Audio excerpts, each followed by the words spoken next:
நாங்கள் இந்த வீடியோவில் எக்ஸாமுக்கு இன்னமும் கொஞ்ச நாட்கள் தான் இருக்குது. இந்த காலத்துக்குள்ள ஃபிசிக்ஸ் பாடம் எப்படி நாங்கள் படிக்கிறது? ஃபிசிக்ஸில் 11 அலகுகள் இருக்குது. இந்த ஒவ்வொரு அலகையும் எவ்வாறு நாங்கள் படிக்கிறது?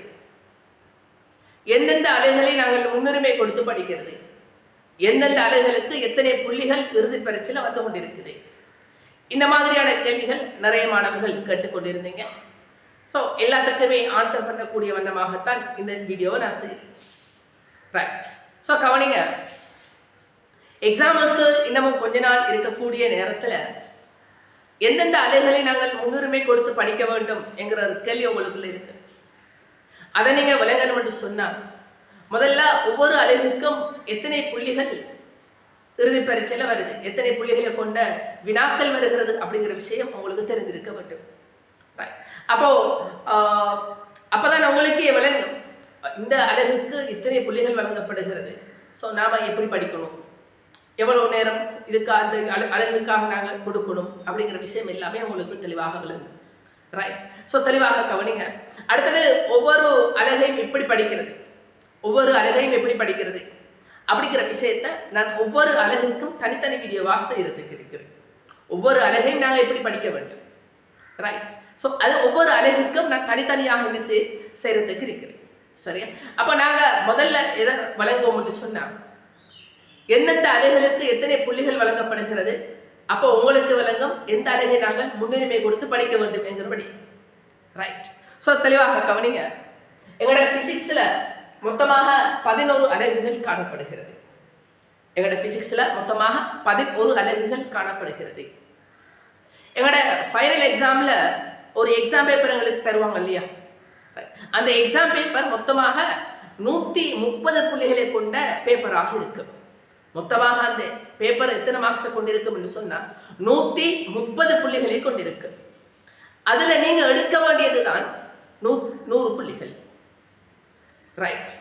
அது எப்படி 130 புள்ளிகள் என்று சொன்னா, 50 MCQ வினாக்கள் வரும். அது நாங்கள் கட்டாயம் செய்தே ஆக வேண்டும். அடுத்தது 4 ஸ்ட்ரக்சர் வினாக்கள் வரும். அதுவும் நாங்கள் கட்டாயமா செய்தே ஆக வேண்டும். MCQ வினாக்களுக்கு 50 புள்ளிகள், ஸ்ட்ரக்சர் வினாக்களுக்கு 20 புள்ளிகள், அப்போ 70 புள்ளிகள் நாங்களே போயிட்டு. எஸ்ஐ வினாக்கள் இருக்கு தானே, எஸ்ஐ வினாக்கள் 8 எஸ்ஐ வினாக்கள் உங்களுக்கு தரப்படும். 8 எஸ்ஐ வினாக்கள் தரப்படும். அதுல நீங்க செய்ய வேண்டியது 4 எஸ்ஐ வினாக்கள் தான். அதுல நீங்க செய்ய வேண்டியது 4 எஸ்ஐ வினாக்கள். சரியா? ஒரு எஸ்ஐ வினாவுக்கு 7.5 புள்ளிகள். அவன் 8 எஸ்ஐ வினாக்கள் தந்திருப்பான். ஸோ அந்த எஸ்ஐ வினாக்களுக்கு மொத்தமாக 60 புள்ளிகள் அவன் தந்திருப்பான். அதில் நீங்க செய்ய வேண்டியது 4 எஸ்ஐ வினாக்கள். ஸோ 4 7.5 நீங்க 30 புள்ளிகளை என்ன செய்யணும், பெறணும். 4 கேள்வியை நீங்க சாய்ஸில் என்ன செய்வீங்க, விட்டுடுவீங்க. 4 கேள்விகளை நீங்க எடுத்து செஞ்சு கொள்வீங்க. ஸோ இப்படித்தான் நம்மளோட இறுதி பரீட்சை வினாத்தான் இருக்கு. சரியா? இதுல 50 MCQ வினாக்கள் நீங்க கட்டாயமாக செய்தே ஆக வேண்டும். 50 MCQ வினாக்கள் நீங்க கட்டாயமாக செய்துதான் ஆக வேண்டும். 50 புள்ளிகள் வழங்கப்படும். அடுத்தது 4 ஸ்ட்ரக்சர்கள்கள் இருக்கு. 4 ஸ்ட்ரக்சர்களையும் என்ன செய்யும், நீங்க கட்டாயமாக செய்தே ஆக வேண்டும். ரைட். அடுத்தது எஸ்ஏ வினாக்கள்ல நான் சொன்னது போல, ரைட், 5வது எஸ்ஏ, 6வது எஸ்ஏ, 7வது எஸ்ஏ, 8வது எஸ்ஏ. சரியா? 4 எஸ்ஏ இருக்கு. 9வது எஸ்ஏல ஏ பகுதி பி பகுதி என்று சொல்லி 2 இருக்கு. 9வது எஸ்ஏல ஏ பகுதி பி பகுதி என்று சொல்லி 2 வினாக்கள் இருக்கு. 10வது எஸ்ஏலையும் ஏ பகுதி பி பகுதி என்று சொல்லி 2 எஸ்ஏ வினாக்கள் இருக்கு. ரைட். இப்போ நீங்க எப்படி தெரிவு செய்யணும் என்று சொன்னா, எவையேனும் 4 வினாக்களை நீங்க தெரிவு செய்யலாம். எவையேனும் 4 வினாக்கள் நீங்க தெரிவு செய்யலாம். சரிதானே? ரைட். அப்போ எவையேனும் 4 வினாக்களை தெரிவு செய்யறது அது உங்களோட விருப்பம். நீங்க எப்படியும் தெரிவு செய்யலாம். நீங்க எப்படி வேணாலும் தெரிவு செய்யலாம். தெளிவாக கவனிங்க, 6 வினாக்கள் தான் இருக்குமே. அதாவது 5, 6, 7, 8, 9, 10 6 வினாக்கள் தான் இருக்கு. அதுல 9வதுல ஏ பகுதி பி பகுதி, 10வதுல ஏ பகுதி பி பகுதி. நீங்க 9வது கேள்வியை தெரிவு செய்தால் அந்த 9வது கேள்வியில ஏயை தெரிவு செய்யலாம் அல்லது பியை தெரிவு செய்யலாம். நீங்க ரெண்டையுமே தெரிவு செய்யலாம். 10வதுல ஏ இருக்கும் பி இருக்கும். நீங்க ஏயை தெரிவு செய்யலாம் அல்லது பியை தெரிவு செய்யலாம். ஏதாவது ஒன்றை தெரிவு செய்யலாம். சரியா? தெளிவாக கவனிக்க வேண்டும். அந்த 6 எஸ்ஏ வினாக்கள்ல நீங்க விரும்பின 4 எஸ்ஏ செய்யலாம். நீங்க தெரிவு செய்யக்கூடிய கேள்வி 9வதாக இருந்தால் அதுல ஏ அல்லது பி ஏதாவது ஒன்றை தெரிவு செய்யணும். நீங்க தெரிவு செய்யக்கூடிய கேள்வி 10வது கேள்வியாக இருந்தால் அதுல ஏ அல்லது பி ஏதாவது ஒன்றை நீங்க தெரிவு செய்யலாம். சரியா? அது உங்களோட விருப்பம். இந்த 6 எஸ்ஏல எதை நீங்க தெரிவு செய்யணுங்கிறது அது உங்களோட விருப்பம். அது நீங்க எந்த கேள்வியும் தெரிவு செய்யலாம். தெளிவாக புரிந்து கொள்ள வேண்டும். சரிதானே? ரைட். அடுத்தது கவனிங்க. 50 MCQ வினாக்கள் என்று சொல்ற நேரத்துல எங்களோட 11 அலகுகளும் அதுல உள்ளடங்கி இருக்கு. 50 MCQ வினாக்கள்லையும் 11 அலகும் அதுல உள்ளடங்கி இருக்கு. 4 ஸ்ட்ரக்சர் தெளிவு. முதலாவது ஸ்ட்ரக்சர் எப்படி வரும்னு சொன்னா பெரும்பாலும் மெக்கானிக்ஸாக இருக்கு. பெரும்பாலும் 2வது அலகு மெக்கானிக்ஸ் பாடத்துக்குரியதாக இருக்கு. சில நேரங்கள்ல முதலாவது அலகும் வரும். சில நேரங்கள்ல முதலாவது அலகும் வரும். ஆனால் பெரும்பாலும் அதாவது 80% மெக்கானிக்ஸ் தான் வர சான்ஸ் இருக்குது. சரியா? ஒரு 20% இல்லாட்டி அதை விட குறைவான ஒரு பெர்சன்டேஜ் தான் சொல்லலாம். யூனிட் 1 மெஷர்மெண்ட்ல வரலாம். சரியா? ஆனால் கட்டாயமாக யூனிட் 1 அல்லது மெக்கானிக்ஸ் தான் வரணுமா என்று சொல்லி கட்டல. அப்படி கிடையாது. வேறொரு அடியில் கொண்டு வரலாம். அவன் எக்ஸாம் எடுக்கிறவன் அவன் ஐடியா எப்படி இருக்குமோ தெரியல. சரி, கட்டாயமாக மெஷர்மெண்டோ அல்லது மெக்கானிக்ஸ் தான் வரணுமோன்னு சொல்லி அவசியம் கிடையாது. அவன் வேறொரு கல்வியும் தெரிவு செய்யலாம். சரி, வாய்ப்புகள் மெக்கானிக்ஸுக்கு அதிகம். அடுத்தது மெஷர்மெண்ட்டுக்கு அடுத்த ஒரு வாய்ப்பு கொண்டு இருக்குது. அது மட்டும் தானா என்று சொல்லி கேட்டால் கிடையாது. அது இல்லாமல் வேறொரு வரலாம். ஏன்னு சொன்னா 2023ஆம் ஆண்டு அந்த முதலாவது எஸ்ஏக்கு முதலாவது ஸ்ட்ரக்சருக்கு சவுண்டு தூக்கி போட்டான். முதலாவது ஸ்ட்ரக்சர் சவுண்டை போட்டுக்கிறாங்க. முன்னுள்ள காலங்களை நீங்க பார்த்துட்டு சொன்னா ப்ராப்பர்ட்டிஸ்ல 10வது அலகுல உள்ள ஒரு ஸ்ட்ரக்சர்களையும் தூக்கி போட்டிருந்தாங்க. சொல்ல தெரியாது. ஆனா அதிகமான வாய்ப்பு எதுக்கு இருக்குது? மெக்கானிக்ஸுக்கு. அதே போல 2வது வாய்ப்பு மெஷர்மெண்ட்டுக்கு இருக்கு. ஸோ அடுத்தது 2வது ஸ்ட்ரக்சர் எது வரும் என்று சொன்னா சவுண்ட், அதாவது 3வது அலகு வரலாம். 3வது அலகு வரலாம். 3வது அலைகளும் அலைவுகளும். இந்த 3வது அலகுல 2 தலைப்புகள் இருக்குது. 3வது அலகுல 2 தலைப்புகள் இருக்குது. ஒன்று இருக்குது சவுண்ட் என்று சொல்லுவோம். நம்ம சிம்பிளா சொல்லுவோம். நாங்கள் சவுண்ட் என்று சொல்லுவோம். 2வது லைட் என்று சொல்லுவோம். சவுண்ட் அல்லது லைட் 2ல ஒன்று வரலாம். 2ல ஒன்று வரலாம். சரியா? அப்ப 2வது கேள்வியாக சவுண்ட், அதாவது யூனிட் 3 வரும். 2வது ஸ்ட்ரக்சராக யூனிட் 3 வரும். அந்த ஸ்ட்ரக்சர்ல நான் சொன்னது போல சவுண்ட் வரலாம் அல்லது லைட் வரலாம். ஏதாவது ஒன்று வரலாம். சரிதானே? அடுத்தது 3வது ஸ்ட்ரக்சராக ஹீட் வரும். 3வது ஸ்ட்ரக்சராக ஹீட். 4வது அலகு வெப்ப பௌதிகவியல் என்கிற 4வது அலகுல இருந்து 3வது ஸ்ட்ரக்சர். அடுத்தது 4வது ஸ்ட்ரக்சர் எங்க வரும் சொன்னா யூனிட் 8 எலக்ட்ரிசிட்டி, ஓட்டமியல், கரண்ட் எலக்ட்ரிசிட்டி என்கிற பாடத்துல இருந்து. சரிதானே? சோ தெளிவாக புரிந்து கொள்ள வேண்டும்.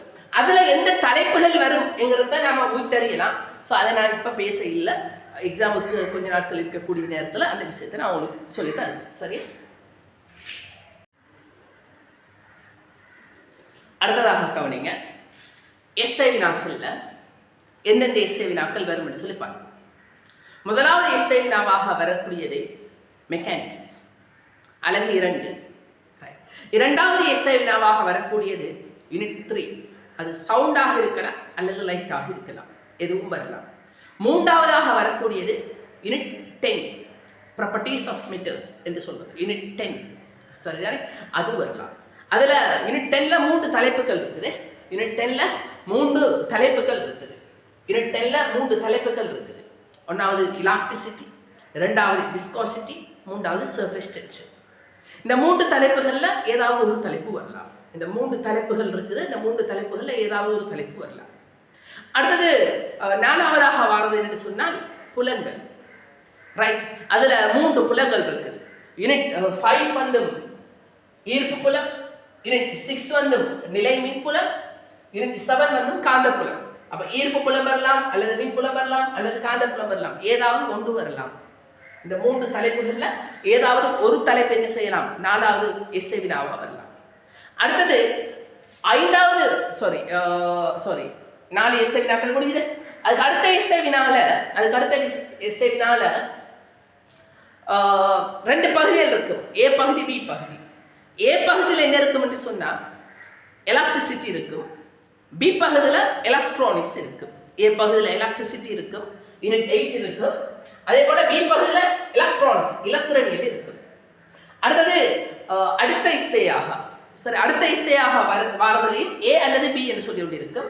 ஏயாக எது இருக்கும் என்று சொன்னா ஹீட், 4வது அலகு இருக்கும். அடுத்ததாக யூனிட் 11 சடமும் கதிர்ப்பும் இருக்கும். சரிதானே? ரைட். இவ்வளவு தான் உங்களோட இறுதி பரீட்சை வினாத்தாளாக இருக்கு. சரிதானே? ரைட். இனி நாங்க ஒவ்வொரு அலகும் எத்தனை புள்ளிகள் கொண்டதாக வந்திருக்கிறது என்கிற விஷயத்தை 2022ஆம் ஆண்டு 2023ஆம் ஆண்டு இந்த 2 ஆண்டுகளை நாங்கள் ஒப்பிட்டு உங்களுக்கு அந்த விஷயத்தை வழங்கப்படுத்துறோம். ஸோ கவனிங்க, யூனிட் 1 அலகு பரிமாணமும் அலக்கும்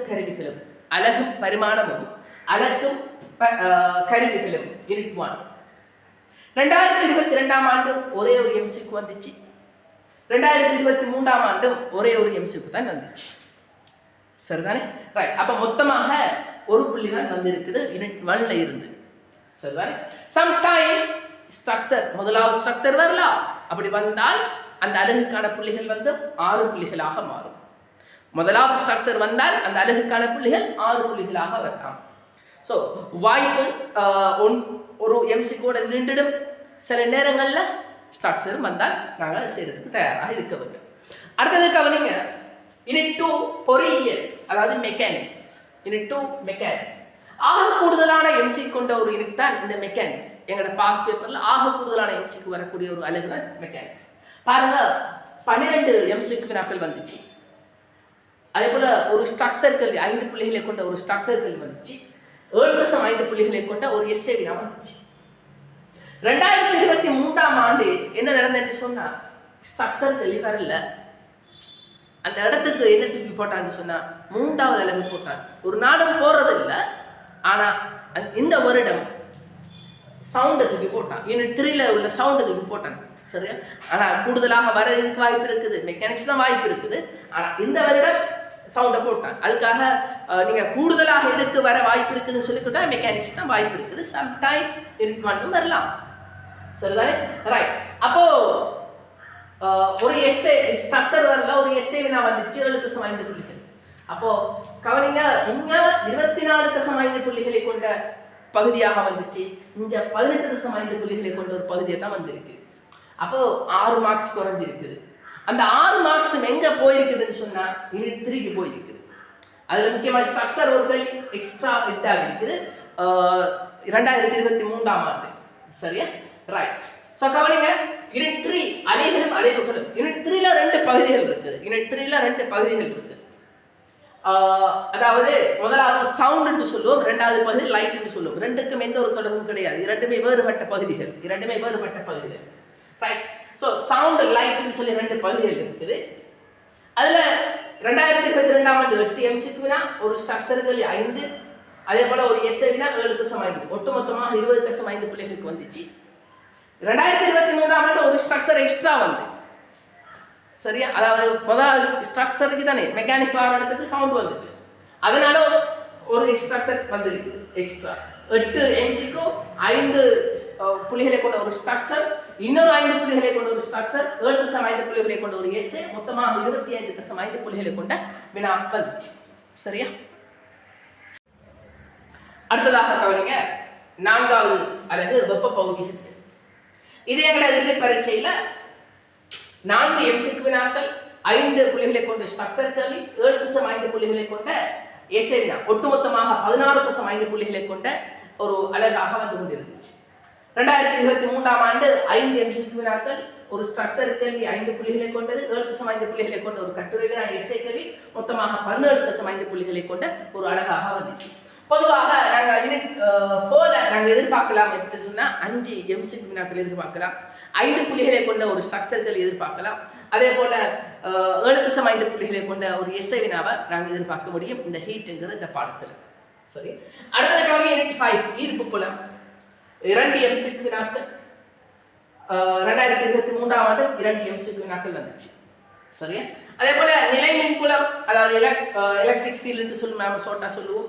ஸோ கவனிங்க, நிலை மின்புலம் என்ற பாடத்தில் பேர். ரைட். ஸோ 6 MCQ வினாக்கள், இந்த வருடம் 4 MCQ வினாக்கள். அதே போல காந்தப்புலம் 7வது அலகு 4 MCQ வினாக்கள், இந்த வருடமும் 4 MCQ வினாக்கள். சரியா?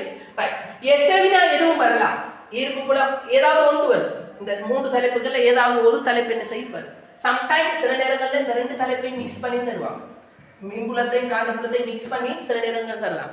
முன்னுக்கு ஒரு ஆண்டு கல்வி இருக்குது, ஈர்ப்பு புலத்தை நிலை மின்புலத்தை மிக்ஸ் பண்ணி கல்வி இருந்திருக்கிறாங்க. அப்படியும் இருக்கு. அல்லது தனிப்பகுதிகளாக வரலாம், அல்லது மிக்ஸ் பண்ணியும் வரலாம், சொல்ல தெரியாது. ஆனா தனிப்பகுதிகளாக வாருதல் அதிகமாக இருக்கு. சரி, அப்ப கவனிங்க, இப்ப 2022ஆம் ஆண்டு எது வந்துச்சு சொன்னா ஈர்ப்பு புலம் வந்துச்சு. 2023ஆம் ஆண்டு எது வந்துச்சுன்னு சொன்னா மின்புலம் வந்துச்சு. 2024ஆம் ஆண்டு உங்களுக்கு எது வருமோ தெரியாது. காந்தப்புலம் வரலாம், வராமலும் விடலாம், சொல்ல தெரியாது. சரியா? ரைட். சோ ஏதோ ஒரு எஸ்ஏ வினா வரும். நாங்கள் பொதுவாக இந்த அலகை வந்து எலக்ட்ரிக் ஃபீல்ட் பொதுவாக கூடுதலான MCQ ஆகுது. பாருங்க, 6 MCQ, இந்த 4 MCQ. பொதுவாக நாங்கள் ஒரு 5 MCQ எதிர்பார்க்கலாம். நார்மலாக நாங்கள் எவரேஜாக ஒரு 5 MCQ எதிர்பார்க்க முடியும். இந்த நிலை மின்புலம்ங்கிற பாடம், இந்த நிலை மின்புலம்ங்கிற பாடத்தில் கொஞ்சம் கேர்லெஸ் கூடுதலாக காட்டும். பிள்ளைகள் நினைச்சு கொண்டிருப்பாங்க பெருசாக சின்ன பாடமாக்கும்னு சொல்லி, பெருசாக MCQ வராதாக்குன்னு சொல்லி நினைச்சு கொண்டிருப்பாங்க. ஆனால் தெளிவாக புரிஞ்சு கொள்ளுங்க, அதுக்கு அதிகமான MCQ நாட்கள் வருகிறது அப்படிங்கிற விஷயத்தை. சரி, அடுத்தது கவனிங்க, யூனிட் 8 ஓட்டமின்னியல், கரண்ட் எலக்ட்ரிசிட்டிங்கிற பாடம். ஸோ கவனிங்க, 6 MCQ வினாக்கள், 5 புள்ளிகளை கொண்ட ஒரு ஸ்ட்ரக்சர் கேள்வி, 7.5 புள்ளிகளை கொண்ட ஒரு எஸ்ஏ வினா, ஒட்டுமொத்தமாக 18.5 புள்ளிகளை கொண்ட வினாவாக வந்துச்சு. ரைட். 23ஆம் ஆண்டு 4 MCQ வினாக்கள், 5 புள்ளிகளை கொண்ட ஒரு ஸ்ட்ரக்சர் கேள்வி, 7.5 புள்ளிகளை கொண்ட ஒரு எஸ்ஏ கேள்வி, ஒட்டுமொத்தமாக 16.5 புள்ளிகளை கொண்ட கேள்வியா வந்துச்சு. ஸோ கவனிங்க, இங்க MCQ வினாக்கள் 6 இருக்குது, இந்த MCQ வினாக்கள் 4 இருக்குது. நாங்கள் எவரேஜா ஒரு 5 MCQ எதிர்பார்க்க முடியும். எவரேஜாக நாங்கள் ஒரு 5 MCQ வினாக்களை எதிர்பார்க்க முடியும். சரிதானே? ரைட். அடுத்து யூனிட் 9 எலக்ட்ரானிக்ஸ், 2 MCQ வினாக்கள், 7.5 புள்ளிகளை கொண்ட எஸ்ஏ வினா, ஒட்டுமொத்தமாக 9.5 புள்ளிகள். ரைட். இங்க 23ஆம் ஆண்டு 3 MCQ வினாக்கள், 7.5 புள்ளிகளை கொண்ட ஒரு எஸ்ஏ வினா, ஒட்டுமொத்தமாக 10.5 புள்ளிகளை கொண்ட பகுதியாக இந்த அலகு வந்துச்சு. அடுத்ததாக கவனிங்க, யூனிட் 10 என்னன்னு சொல்லி பார்ப்போம். ரைட். ஸோ கவனிங்க, யூனிட் 10 சடத்தின் பொறியியல் இயல்புகள், ப்ராப்பர்ட்டிஸ் ஆஃப் மெட்டர்ஸ் என்று சொல்லுவோம். 4 MCQ வினாக்கள், 7.5 புள்ளிகளை கொண்ட எஸ்ஏ வினா, 11.5 புள்ளிகளை கொண்ட வினாவாக வந்துச்சு. 2023ஆம் ஆண்டு 4 MCQ வினா, 7.5 புள்ளிகளை கொண்ட ஒரு எஸ்ஏ வினா, ஒட்டுமொத்தமாக 11.5 புள்ளிகளை பெறக்கூடிய ஒரு அழகாக வந்துச்சு. நான் சொன்னது போல சடத்தின் பொறியியல் இயல்புகள்ல 3 தலைப்புகள் இருக்குது. எஸ்ஏ வினாவில் எதுவும் வரலாம், அதாவது இலாஸ்டிசிட்டி வரலாம், விஸ்கோசிட்டி வரலாம், சர்ஃபேஸ் டென்ஷன் வரலாம். இந்த 3 தலைப்புகளை ஏதோ ஒரு தலைப்பு எஸ்ஏ வினாவாக வருது. ரைட். ஸோ தெளிவாக நீங்கள் அதனை புரிந்து கொள்ள வேண்டும். ஸோ கவனிங்க, யூனிட் 11 சடமும் கதிர்ப்பும். ஸோ சடமும் கதிர்ப்பும் என்று சொல்ற நேரத்தில் 2 MCQ வினாக்கள், 7.5 புள்ளிகளை கொண்ட எஸ்ஏ வினா, ஒட்டுமொத்தமாக 9.5 புள்ளிகளை கொண்ட வினாவாக வந்துச்சு. 3 MCQ, 7.5, ஒட்டுமொத்தமாக 10.5 புள்ளிகளை கொண்ட வினாவாக வந்து கொண்டிருக்கு. ஸோ இதுதான் எங்களோட ஃபைனல் எக்ஸாம்ல ஒவ்வொரு அலகிற்கும் வரக்கூடிய புள்ளிகளாக இருக்கிறது. ரைட். இப்போ உங்களுக்கு விளங்கியிருக்கும் இறுதி பரீட்சையில ஒவ்வொரு அலகும் எந்த அளவு முக்கியத்துவமானது, ஒவ்வொரு அலகும் எத்தனை புள்ளிகளை கொண்ட வினாக்களாக வந்து கொண்டிருக்கிறது அப்படிங்கிற விடயம் உங்களுக்கு தெளிவாக விளங்கி இருக்கும். இப்போ நீங்க ஐடியா எடுக்கும் எந்தெந்த அலகுகளை நாம முன்னுரிமை கொடுத்து படிக்க வேண்டும். ஏன்னா நமக்கு எக்ஸாமுக்கு இன்னும் கொஞ்ச நாள் தான் இருக்கு இல்லையா? ரைட். ஸோ அப்போ அந்த குறிப்பிட்ட இந்த காலத்துக்குள்ள நாங்கள் எந்தெந்த அலகுகளை படித்து முடிச்சிருக்கிறோம், ரைட், இன்னும் எந்தெந்த அலகுகள் நாங்கள் படிக்க வேண்டி இருக்குது, ரைட்.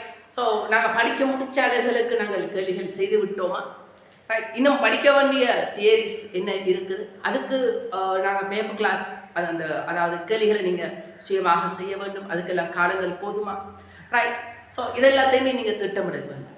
சரியா? அப்போ நீங்கள் படித்த முடிச்ச அலகுகள் இருக்குத்தானே, அந்த படித்த முடிச்ச அலகுகளுக்கு கேள்விகள் செய்து முடிச்சிட்டிங்களா அப்படிங்கிற விஷயத்த நீங்கள் கொஞ்சம் யோசிச்சு பாருங்க.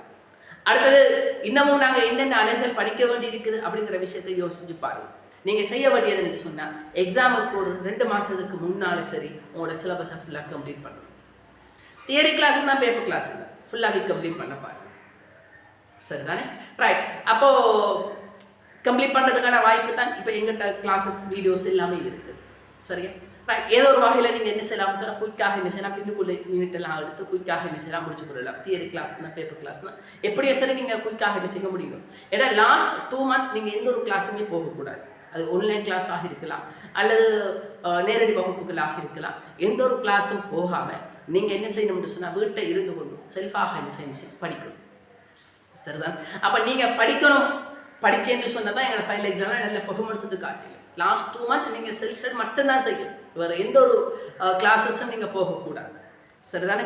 ரைட். ஏன்னா நீங்கள் 3 பாடங்கள் பிரதானமாக படிக்க வேண்டும். ஸோ 3 பாடத்துக்கும் கடைசி ஒரு 2 months சரி நாங்கள் படிக்கலைன்னு சொன்னால் எப்படி? சரிதானே?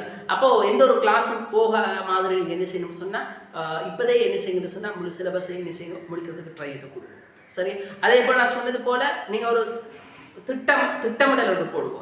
எந்தெந்த அலைகளில் தியரி நான் கம்ப்ளீட் பண்ணியிருக்கிறேன், எந்தெந்த அலைகளுக்கு நான் இன்னமும் கேள்வி செய்யாமல் இருக்கிறேன், இன்னமும் நான் என்ன தியரி செய்ய வேண்டி இருக்குது, அதுக்கு கேள்விகள் எல்லாமே செய்ய வேண்டி இருக்குது. ஸோ அப்போ எவ்வளோ காலங்கள் தேவை அப்படிங்கிற விஷயங்கள் எல்லாமே நீங்கள் என்ன செய்யணும்னு சொன்னால் ஒரு ஐடியாவாக என்ன செய்யுங்க எடுத்துக்கொள்ளும்.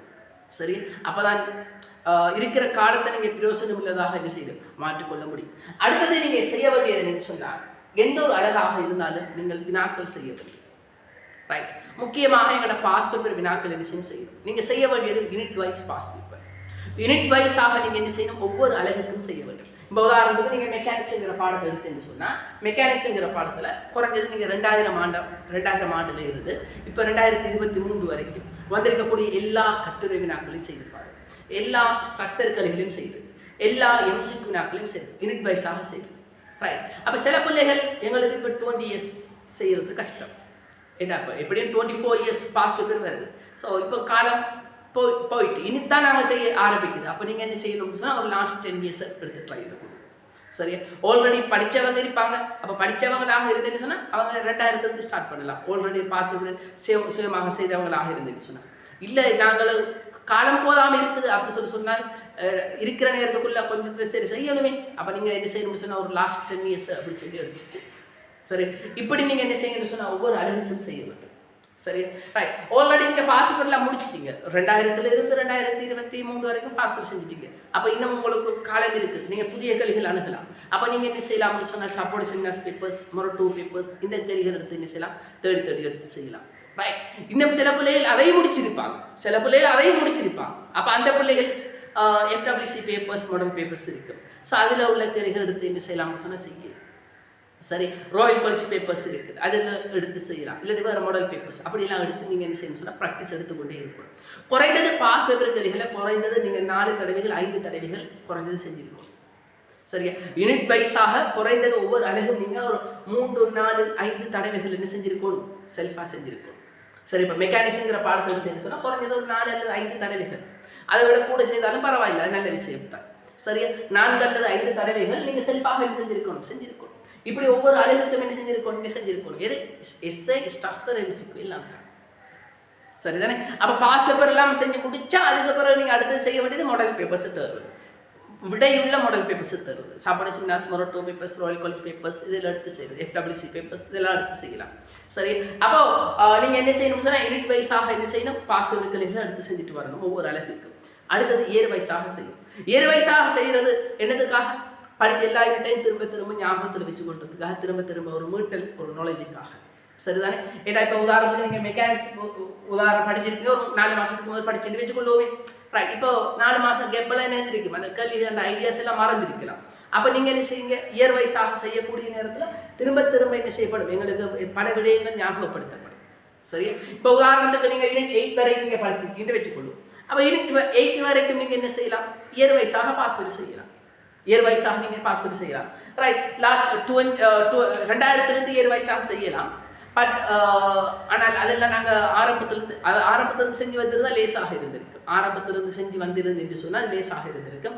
ஆனால் இப்போ உங்களுக்கு காலம் போதாது அப்படின்னு சொல்லி நீங்கள் நினைச்சிங்கன்னு சொன்னால் நீங்கள் ஒரு லாஸ்ட் 10 years செய்யும். இல்லை அதுவும் நாங்கள் இனித்தான் நாங்கள் ஃபர்ஸ்ட் டைம் செய்கிறதுக்கு இருக்கிறோம் அப்படின்னு சொன்னால் காலம் இன்னமும் போதாமல் இருக்கும் இல்லையா? அப்போ நீங்கள் ஒரு லாஸ்ட் 8 years, லாஸ்ட் 5 years அப்படி சொல்லி சரி குறைஞ்சது செய்கிறதுக்கு ட்ரை எடுத்து கொடுக்கணும். சரிதான். ஆல்ரெடி நீங்கள் ஆரம்பங்களிலேயே நீங்கள் 7 வயசாக செய்கிறதுக்கு பழக்கப்பட்டாக்களாக இருந்தால் நிறைய தடவைகள் நீங்கள் செய்திருந்தீங்கன்னு சொன்னால் நீங்கள் அழகாக 2000 ஆண்டுலேருந்து செஞ்சு கொண்டு வரலாம். சரிதான். ரைட். இல்லை நாங்கள் இன்னித்தான் ஸ்டார்ட் பண்ண இருக்குது அப்படி சொன்னால் ஒரு லாஸ்ட் 10 இயர்ஸ் சரி டார்கெட் பண்ணி அப்படி சொல்ல 2011ஆம் ஆண்டிலிருந்து ஆரம்பிக்கும். சரிதானே. ரைட். இன்னமும் காலம் இல்லை அப்படிங்கிற நினைக்கக்கூடிய பிள்ளைகள் என்ன லாஸ்ட் ஒரு 5 இயர்ஸ் 6 இயர்ஸோ சரி குறைஞ்சது நீங்கள் என்ன செய்யணும். ரைட். உங்களுக்கு தான் தெரியும் உங்களோட நிலைமைகள். நீங்கள் தான் யோசிச்சு ஒரு ஐடியாவாக என்ன செய்யணும் எடுத்துக்கொள்ள வேண்டும். ஸோ எவ்வளவு தூரம் நாங்கள் கேள்விகள் செய்கிறோமோ அவ்வளவு தூரம் நாங்கள் அந்தந்த அலைகளில் நாங்கள் நல்ல பெர்ஃபார்மன்ஸ் வந்து காட்டிடுவோம். சரி. அந்த அலைகள் எங்களுக்கான நாலேஜ் என்ன செய்யும் சொன்னால் சரிதான். அப்போ வினாக்களை நீங்கள் என்ன செய்யுங்கன்னு சொன்னால் செல்ஃபாக செய்கிறதுக்கு அதிகமான நேரத்தை என்ன செய்யும் செல்ஃப் ஸ்டடி கொடுக்கும். சரி. ரைட். நான் இனி என்ன செய்ய போறேன்னு சொன்னால் ஒவ்வொரு அலைகளையும் நாங்கள் எப்படி படிக்க வேண்டும், ஒவ்வொரு அலைகளையும் உள்ள சப் டைட்டில் என்ன, ஒவ்வொரு அலைகளையும் இருக்கக்கூடிய முக்கியமான தலைப்புகள் என்ன, அந்த தலைப்புகளை எப்படி நாங்கள் படிக்கிறது, அந்த தலைப்புகளிலிருந்து எவ்வாறு கேள்விகள் வருகிறது அப்படிங்கிற விஷயத்த ஒவ்வொரு அலைகளுக்கு நான் தனித்தனியாக செய்கிறதுக்கு இருக்கிறேன். இப்போ மெக்கானிக்ஸ் சொன்னால் மெக்கானிக்ஸில் எத்தனை சப் டைட்டில் இருக்குது, எத்தனை தலைப்புகள் இருக்குது, ஒவ்வொரு தலைப்புலையும் எப்படியெல்லாம் கேள்விகள் வருது அப்படிங்கிற விஷயம். இப்போ யூனிட் 3 யூனிட் 4 அப்படி ஒவ்வொரு அழகுக்கு நான் என்ன செய்யறதுக்கு இருக்கிறேன். ஒவ்வொரு அழகு நாங்கள் எப்படி படிக்க வேணுங்கிற விஷயங்களை ஒவ்வொரு அழகுக்கும் கெமிஸ்ட்ரிக்கும் ஃபிசிக்ஸுக்கும் தனித்தனியாக செய்யறதுக்கு இருக்கிறேன். ஸோ அப்போ நீங்கள் என்ன செய்யலாம் அப்படின்னு அந்த வீடியோஸை பார்த்துக்கொள்ளுங்க. இப்போ நான் சொன்னது போல் இப்போ இருக்கிற காலத்துக்குள்ளே எப்படி படிக்கணுங்கிற விஷயத்த நீங்கள் விளங்கி என்ன செய்யுங்கன்னு சொன்னால் அதுக்கான ட்ரையை கொடுங்க. சரிதான். ரைட்.